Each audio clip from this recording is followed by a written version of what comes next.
Hey, what's up, guys? Welcome back to online classes and have a pleasant morning to all of you.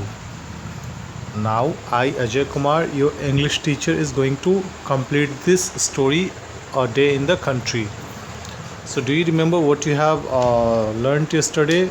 How Trinity has helped Facola and Danklin. Danklin has, put his hand inside the hole of that tree, and then Trinity came with a rescue and taken his hand out of that hole. And then after they were coming back, and during that, they met with some bees, and then after he was the Trinity started telling about the swarm of bees, how to make them settle.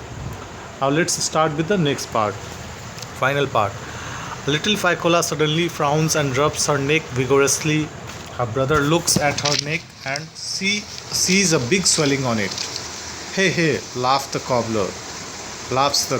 Do you know where you got that from? Ficola, old girl, there are Spanish flies on some trees in the wood. The rain has trickled off them and a drop has fallen on your neck.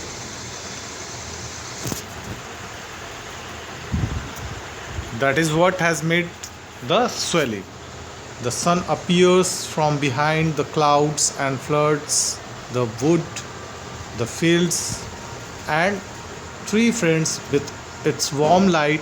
The dark menacing cloud has gone far away, taken the storm with it. The air is warm and fragrant. There is a scent of bird, cherry, meadow sweet, and lilies of the valley. So, dear student, in this para, the narrator is talking about. narrator बता रहा है कि अचानक से फाइकोला के ऊपर कुछ मतलब एक विगोरसली, दैट मीन्स जोर से, ओके, एंड फ्राउंस मीन्स सिकोड़ना. तो उसके नेक के, फाइकोला के नेक के ऊपर कुछ बारिश की बूंदें टपकती है, जिसके कारण उसको अचानक से जलन होता है और खुजली होने लगती है. सो दैट्स वाई, तो अचानक से वो अपने भौएं सिकोड़ लेती है और वो उसको रगड़ने लगती है. एंड ऐसी रब्स तो वो स्वेलिंग हो जाता है और स्वेलिंग बड़ा हो जाता है. इसी बीच जो कॉबलर है वो हंसने लगता है, ट्रिनिटी हंसने लगता है और बोलता है, तुम्हें मालूम है ये कैसे हुआ? और वो उसके बाद वो बताता है कि एक्चुअली ये एक स्पेनिश फ्लाइज़ के कारण हुआ, जो इन पेड़ों में रहता है, और जब बारिश आई तो बारिश जो है उनको बहा के ले गई और उनके शरीर का जो पॉइज़न था वो पानी में मिक्स हो गया और वो पानी जो है उसके नेक के ऊपर गिरा और उसके कारण जो है वो जलन हुई, और उसने जब रब किया तो वो उसका नेक जो है स्वेल हो गया. ओके, नाउ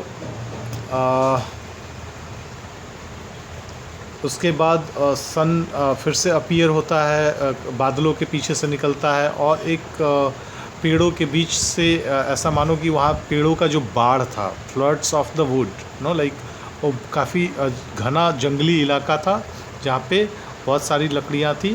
तो उनके पीछे से, उनके ऊपर से जो है वो सन बाहर निकलता, अपीयर होता है. The fields and the three friends with its warm light, और वो तीनों दोस्त जो वहाँ पे वापस आ रहे थे, उनको ये लाइट, ये गर्मी सूर्य की अच्छी लगती है, सन की गर्मी अच्छी लगती है. Now here menacing, the dark menace means खतरनाक, जो बिल्कुल डराने वाला था. जो गहरे काले बादल थे जो खतरनाक दिख रहे थे, वो भी साथ ही साथ उस स्टॉर्म के साथ वो वापस चले गए हैं. और अब हवा में जो है गर्मी है और खुशबू है, और ये खुशबू जो है वो बर्ड चेरी की है, मिडो स्वीट की है, और लिलीज़ ऑफ द वैली, ये सारे के सारे जो है पेड़ हैं, उनके खुशबू के बारे में जो है नरेटर बात कर रहा है. That herb is given when your nose bleeds. इसमें से कुछ ऐसे पेड़ है, जो लिलीज़ ऑफ द वैली है, वो एक ऐसा हर्ब है. हर्ब मीन्स जड़ी बूटी, जो कि जब आपके नाक से खून निकलता है गर्मी के टाइम में, तो उसको एज अ हर्ब यूटिलाइज़ किया जाता है. So narrator is talking about the nature, since we are this story belongs to a nature friendly, so Trinity जो है हर उस नेचर के बारे में बतलाता है उन बच्चों को जो मतलब उनके बेनिफिशियली के लिए बेनिफिट्स के लिए हो सकते हैं. Now pointing to a woolly looking flower. Okay, no, actually it was not the lilies of the valley. एक वहाँ पे फ्लावर होता है जो कि वुली होता है, देखने में ऊनी टाइप का होता है, बहुत भरा पूरा होता है. उसके बारे में बताता है कि एक हर्ब है, एक जड़ी बूटी है जो नाक से खून निकलने पे उसको रोकने के काम आता है. इट डज़ गुड, और ये अच्छा काम करता है. Now the next para, they hear a whistle and a rumble, but not such a rumble as the storm clouds carried away. A good train races by before the eyes of Trinity, Dankula and Facola. The engine, panting and puffing out black smoke, drags more than 20 vans after it. Its power is tremendous. The children are interested to know how an engine not alive and without the help of horses can move and drag such weights, and Trinity undertakes to explain it to them. In this para, जब वो वापस आ रहे होते हैं तो अचानक से उनको कहीं दूर एक जो है ट्रेन जाती हुई दिखती है जो छुक छुक करके आवाज़ कर रही है, और उतना ज़्यादा तेज़ आवाज़ नहीं कर रही है जैसा कि स्टॉर्म्स जब आई तब, और जो क्लाउड्स जब रंबल कर रहे थे तब जितना आवाज़ हो रहा था उस तरीके से नहीं हो रहा था. लेकिन ये आवाज़ जो है एक गुड्स ट्रेन की थी, जो मालवाहक ट्रेन होती है जो सामान को एक जगह से दूसरे जगह ले जाती है. तो ट्रिनिटी जो है इन बच्चों को बताना शुरू करता है कि कैसे ये इंजन जो है हाँफते हुए, पैंटिंग मीन्स हाँफना, PANTING, पैंट मीन्स हाँफना, एंड पफिंग मतलब धुएं का गुब्बार छोड़ता हुआ, काले धुएं का गुब्बार छोड़ता हुआ आगे बढ़ रहा था. तो वो बताने की कोशिश करता है कैसे ये इंजन हाँफते हुए, काले धुएं का गुब्बार छोड़ते हुए 20-20 वैन्स को खींचते हुए ये ले जाता है. इसके पास इतना पावर कहाँ से आता है, इतना ताकत कहाँ से आता है. Okay, the children are interested to know how an engine, और उसके साथ में जो फैकोला और डैंकलिन है वो दोनों जानना चाहते हैं कि इस इंजन में इतना ताकत कैसे आता है. ये तो जिंदा भी नहीं है और इसको कोई हॉर्स, घोड़े जो है सपोर्ट नहीं करे. That time actually this story is of so ancient time. So उस time no like very few people knows about the railway engine and all that. Okay, तो वो उसको बतलाने की कोशिश करता है कि कैसे इतना भारी भरकम बोझ जो है रेलवे इंजन जो है वो उठा के खींचने की कोशिश करता है. It is all the stems doing children, the stems does the work. You see it shoves under that thing near the wheels and it works. वो उन बच्चों को बताता है कि ये सारे जो है स्टीम के कारण, भाप के कारण होता है बच्चों, और ये सारा भाप जो है ऐसे काम करता है. You see, soaps means to push, धक्का देना. ओके, तो वो इंजन जब गर्म होता है तो actually you have seen know how the engine work. So वो उसको पुश करता है और उसके बाद वो उसके व्हील्स जो है चलना शुरू करते हैं, काम करना शुरू करते हैं. They cross the railway line and going down from the embankment walk towards the river. They walk not only with any object but just at random and talk all the way.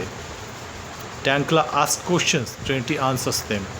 वो साथ ही साथ ये बताता है कि ये सिर्फ और सिर्फ रेलवे लाइन के ऊपर ही नहीं चलता है, रेलवे लाइन के साथ साथ एम्बैंकमेंट हियर मीन्स तटबंध, एक नदी से दूसरे, एक तट से दूसरे तट पे ले जाने का काम करता है, और नदियों को पास करते हुए, नदियों से गुजरते हुए जाता है.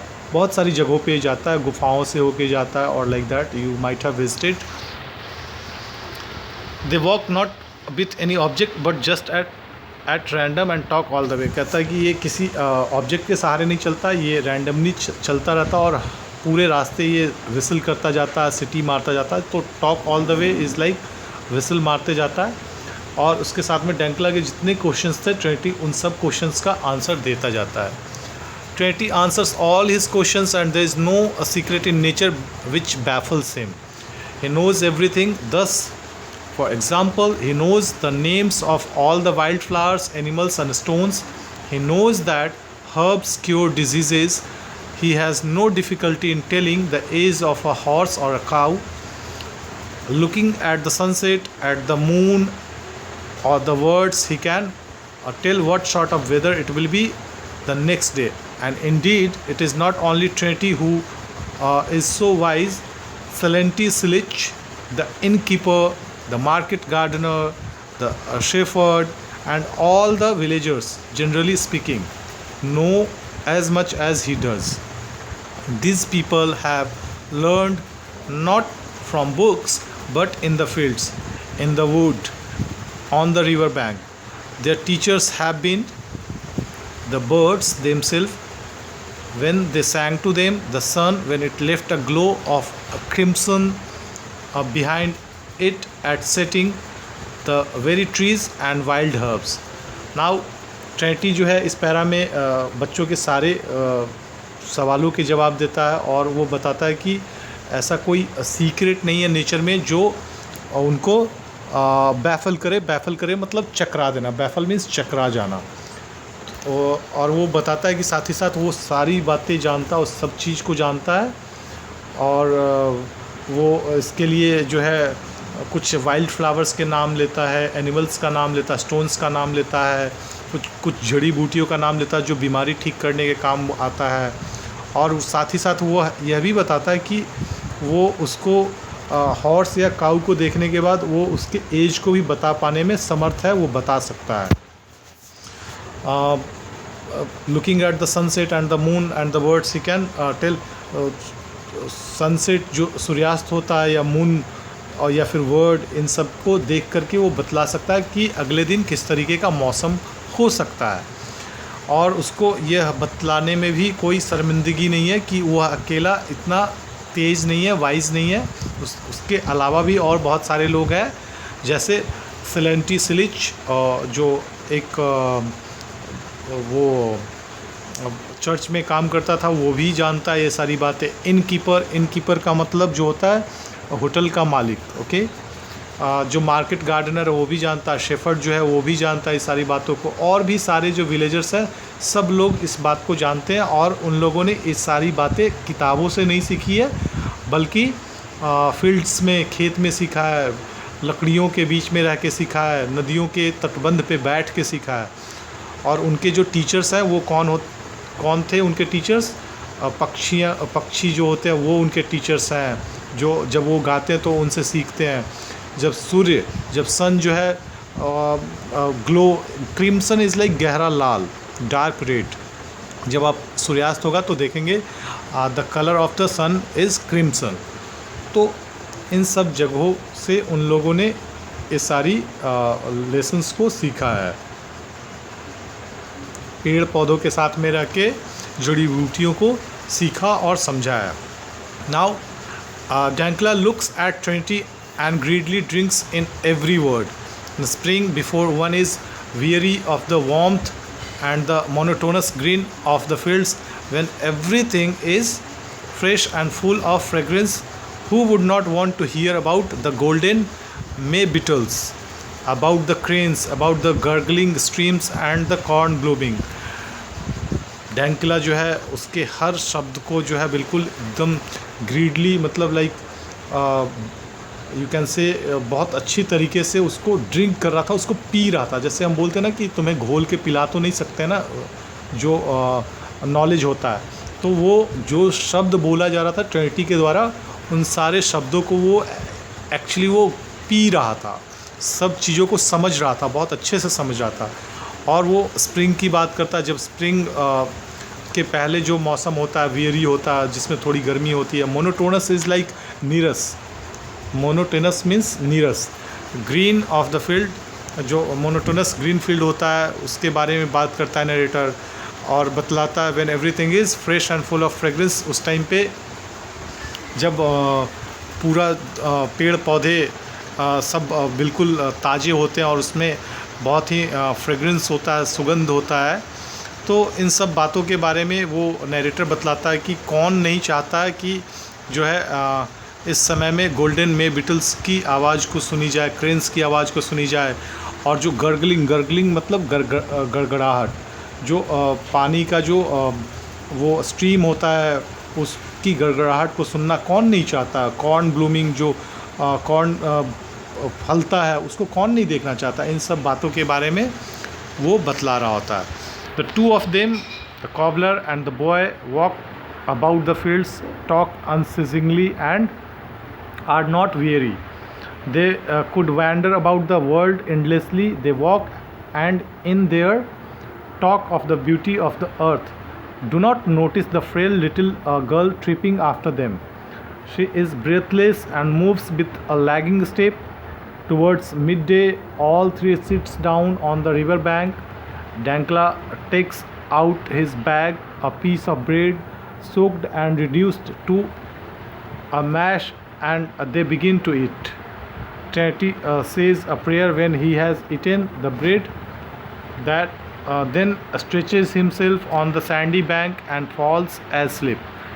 While he is asleep, the boy gazes at the water, pondering. He has many different things to think of. He has just seen the storm, the bees, the ants, the train. Now before his eyes, fishes are whisking about. Now let me tell you the word meaning here. Unceasingly means लगातार. Then frail means कमज़ोर. Then after lagging मतलब हाँफते हुए पैर से कह सकते हैं, धीमे पैर से. सो तीन लोग थे, तीन लोग में से दो लोग जो है ऐसे, द कॉबलर ट्रिनिटी और जो बॉय डैंकला था, वो लोग लगातार बात करते हुए, खेतों को पास करते हुए आगे बढ़ते जा रहे थे, और वो बिल्कुल केयर नहीं कर रहे थे कि मतलब उनके पीछे कोई एक ब्रेथलेस गर्ल है जो बहुत थक चुकी है, छोटी है, उसको चलने में दिक्कत हो रहा होगा, राइट। इन बातों से बेखबर वो आगे बढ़ते जा रहे थे। जब वो आधे रास्ते में पहुंचते हैं तो तीनों लोग बैठ जाते हैं रिवर बैंक के ऊपर, और वहाँ पे बैठने के बाद डैंकला जो है अपने बैग से ब्रेड निकालता है, उसको डुबोता है, डुबोने के बाद उसको मैश करता, मतलब उसको सिकोड़ देता है, और उसके बाद उसको खाने लगता है। फिर उसके बाद खाने के बाद जो है वो लोग प्रेयर करते हैं, और प्रेयर करने के बाद प्रार्थना करके भगवान से वो लोग, चूँकि बहुत ज़्यादा थके होते हैं, तो वहाँ पे ही सैंडी बैंक जो है वो नदी का जो किनारा है, बालू वहाँ पे है, वहाँ पे वो थके होने के कारण सो जाते हैं। लेकिन जब सारे लोग सो रहे होते हैं तो डैंकला जो है उस टाइम पे अलग अलग चीज़ों के बारे में सोच रहा होता है जो उसने देखा है रास्ते में, और जिस चीज़ का उसने एक्सपीरियंस किया है रास्ते में आने के टाइम, और जब वो कठिनाई में फंसा हुआ था उस टाइम पर। Now some are 2 inches long and more, other are no bigger than one snail. A viper with its head high is swimming from one bank to another. Only towards the evening our wanderers returns to the village.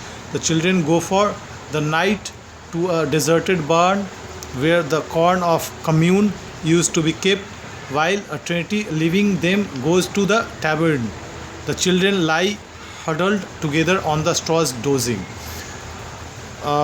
डैंकला जो है वो देख रहा होता नदी में कैसे जो मछलियाँ वो एक दूसरे में मिक्स हो रही है, एक दूसरे के ऊपर उछल कूद रही है। कुछ मछलियाँ 2 इंचेस की थी, तो कुछ छोटी थी, कुछ बड़ी थी।